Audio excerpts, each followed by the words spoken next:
வணக்கம். தமிழ் ஃபுட் கார்னரில் இன்றைக்கி ஒரு சிம்பிளான லஞ்ச் மெனு பார்க்க போகிறோம். கலர்ஃபுல்லான டேஸ்டான கேப்சிகம் காரக்குழம்பும் அதுக்கு சைடிஷ்ஷாக நல்ல மொறுமொறுப்பான டேஸ்டான வாழைப்பூ வடையும். இப்போ ரெண்டையும் எப்படி பண்ணுறதுன்னு பார்க்கலாம். இந்த பேனில் 2 டேபிள் ஸ்பூன் எண்ணெய் சேர்க்குறேன்.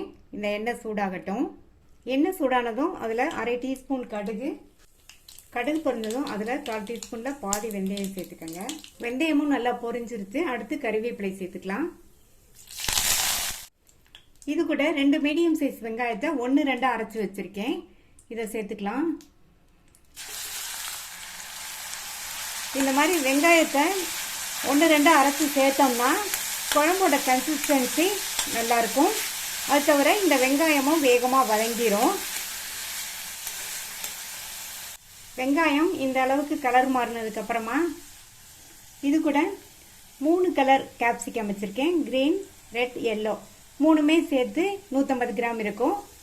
இதை இதில் சேர்த்துட்டு நல்லா ஒரு 2 நிமிஷத்துக்கு ஹை ஃப்ளேமில் வச்சு வதக்கிக்கோங்க.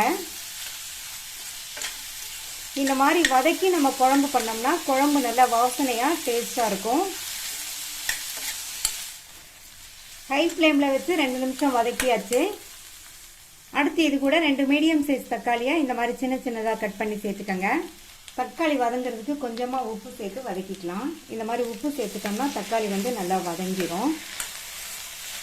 இப்போ இந்த தக்காளி நல்லா வதங்கி மசிஞ்சு வரட்டும். ஸ்டவ்வை மீடியம் ஃப்ளேமில் வச்சு வதக்கிக்கோங்க. இப்போ தக்காளி எல்லாம் நல்லா வதங்கி மசிஞ்சிருச்சு. அடுத்து இது கூட 1/4 டீஸ்பூன் மஞ்சள் தூள், 2 டீஸ்பூன் தனி மிளகாத்தூள். நீங்கள் மிளகாத்தூள் உங்கள் காரத்துக்கு தகுந்தபடி சேர்த்துக்கோங்க. 3 டீஸ்பூன் கொத்தமல்லி தூள் சேர்த்துக்கலாம். அடுத்து குழம்புக்கு தேவையான அளவு உப்பு.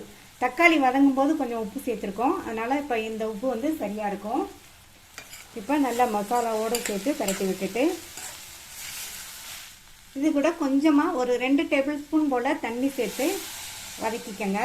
இந்த மசாலாவோட பச்சை வாசனை போய் நல்ல ஓரங்கள்லாம் எண்ணெய் பிரிஞ்சு வர வரைக்கும் வதங்கிட்டு இருக்கட்டும். இப்போ நல்ல ஓரங்கள்லாம் எண்ணெய் பிரிஞ்சு வந்துருச்சு. ஒரு பெரிய நெல்லிக்காய் சைஸ் அளவு புளியை 1/4 கப் தண்ணியில் கரைச்சி வடிகட்டி எடுத்து வச்சுருக்கேன். அதை இதில் சேர்த்துட்டு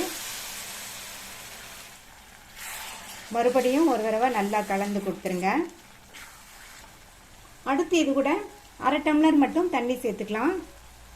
தண்ணி கொஞ்சமாக சேர்த்தா போதும். மற்ற குழம்பு போல் இதுக்கு தண்ணி அதிகமாக சேர்த்து கொதிக்க விட வேண்டாம். ஏன்னா நம்ம ஃபஸ்ட்டே குடமிளகாவை 2 நிமிஷம் எண்ணெயிலேயே வதக்கிட்டோம். இந்த குடமிளகா ரொம்ப நேரம் வேகக்கூடாது. அதனால் கொஞ்சமாக தண்ணி சேர்த்து வேக விட்டுக்கோங்க. ரொம்ப நேரம் இந்த கேப்சிகம் வெந்ததுன்னா அதனுடைய கலரும் மாறிடும், டேஸ்ட்டும் நல்லா இருக்காது. இப்போ மூடி வச்சிடலாம். குழம்பு நல்லா கொதித்து ஒரு 3-4 நிமிஷத்துக்கு எல்லாம் ஒன்று சேர்ந்து வெந்து வரட்டும். இப்போ 4 நிமிஷம் ஆச்சு. திறந்து பார்க்கலாம்.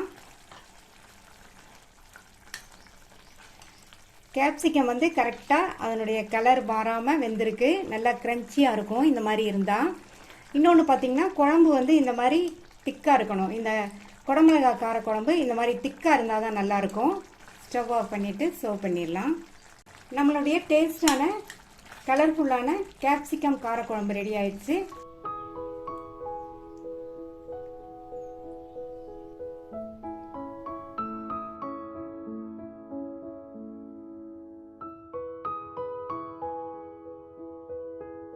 அடுத்து வாழைப்பூ வடையை ரெடி பண்ணிடலாம். இந்த பவுலில் 200 கிராம் கடலைப்பருப்பை சேர்த்துட்டு 2-3 தடவை வாஷ் பண்ணிவிட்டு 2 மணி நேரம் ஊற வச்சுக்கலாம். ஊற வைக்கும்போது இது கூட 4 காஞ்ச மிளகாவையும் சேர்த்து ஊற வச்சுக்கலாம். நான் 4 காஞ்ச மிளகாய் சேர்த்துருக்கேன். நீங்கள் உங்கள் காரத்துக்கு தகுந்தபடி சேர்த்துக்கோங்க. இந்த மாதிரி ஊற வைக்கும்போது காஞ்ச மிளகாவையும் சேர்த்து ஊற வச்சிட்டோம்னா நம்ம அரைக்கும் போது மிளகாவும் சேர்ந்து ஈஸியாக அரைப்பட்டுரும். கடலைப்பருப்பும் மிளகாவும் 2 மணி நேரம் ஊறிடுச்சு. தண்ணியை கம்ப்ளீட்டாக வடித்தாச்சு. இந்த மாதிரி கொஞ்சம் கூட தண்ணி இல்லாமல் தண்ணியை கம்ப்ளீட்டாக வடிச்சிருங்க.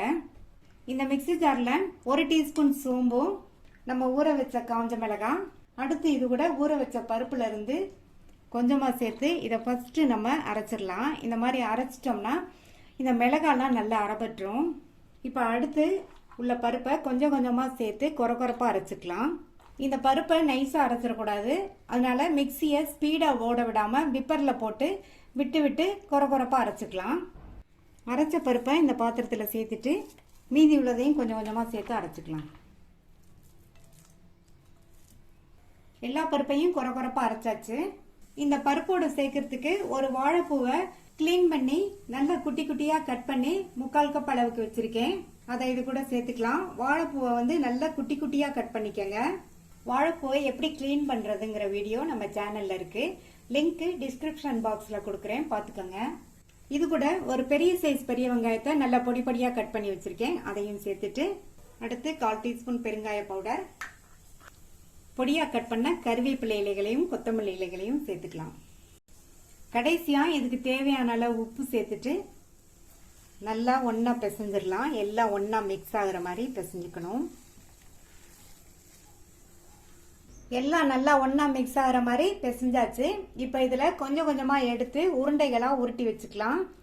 இந்த மாதிரி உருட்டி வச்சிட்டோம்னா நமக்கு வந்து எண்ணெயில் தட்டி தட்டி போடுறதுக்கு ஈஸியாக இருக்கும். உங்களுக்கு வடை எந்த சைஸ்க்கு வேணுமோ அதுக்கு தகுந்தபடி நீங்கள் எடுத்து உருட்டி வச்சுக்கோங்க. எல்லாத்தையும் உருண்டைகளாக உருட்டி வச்சாச்சு. எண்ணெயில் தட்டி போட்டு எடுத்துடலாம். வடையை போட்டு எடுக்கிறதுக்கு எண்ணெய் விட்டு நல்லா சூடாயிடுச்சு. ஒவ்வொரு உருண்டையாக எடுத்து இந்த மாதிரி உள்ளங்கையில் வச்சு இந்த மாதிரி லைட்டாக ப்ரெஸ் பண்ணிவிட்டு ஓரங்களில் விரிசல் இருந்தால் இந்த மாதிரி லைட்டாக அட்ஜஸ்ட் பண்ணி விட்டுட்டு எண்ணெயில் சேர்த்துடலாம்.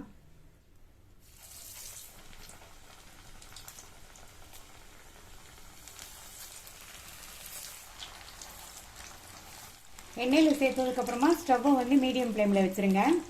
கொஞ்சம் நேரம் கழித்து பரட்டி விட்டுக்கலாம். கொஞ்சம் நேரம் ஆச்சு. ஒவ்வொரு வடையாக பரட்டி போட்டுக்கலாம். வடையை வந்து மீடியம் ஃப்ளேமில் வச்சு தான் போட்டு எடுக்கணும். லோ ஃப்ளேமில் வச்சிங்கன்னா வடையில் வந்து எண்ணெய் சுற்றிக்கும். ஹை ஃப்ளேமில் வச்சிங்கன்னா வடை வந்து உடனே மேலே கருகி போயிடும், உள்ளே மாவாக இருக்கும். மீடியம் ஃப்ளேமில் வச்சு நம்ம போட்டு எடுத்தோம்னா வடை வந்து நல்லா மொறுமொறுப்பாக இருக்கும். பரட்டி பரட்டி விட்டு வடை நல்லா பொன்னிறமாக வந்துருச்சு, எடுத்துடலாம். நல்லா மொறுமொறுன்னு டேஸ்டான வாழைப்பூ வடை ரெடி ஆயிடுச்சு. மீதி உள்ளதையும் இதே மாதிரி போட்டு எடுத்துடலாம். நீங்களும் இதே மெத்தடில் வாழைப்பூ வடை ட்ரை பண்ணி பாருங்கள், ரொம்ப சூப்பராக இருக்கும். இந்த வடையை சைட் டிஷ்ஷாகவும் வச்சுக்கலாம், ஈவினிங் டைம் ஸ்நாக்காகவும் சாப்பிட்டுக்கலாம். கலர்ஃபுல்லான டேஸ்டான கேப்சிகம் காரக்குழம்பும் வாழைப்பூ வடையும் ரெடி ஆயிடுச்சு. இந்த கேப்சிகம் காரக்குழம்பு ரொம்ப சுவையாக இருக்கும். அதே மாதிரி இந்த வாழைப்பூ வடையும் சைட் டிஷ்ஷாக வச்சு சாப்பிட்றதுக்கு காம்பினேஷனாக இருக்கும். நீங்களும் இந்த லஞ்ச் மெனுவை ட்ரை பண்ணி பார்த்துட்டு லைக், ஷேர் அண்ட் கமெண்ட் பண்ணுங்கள். தேங்க்யூ.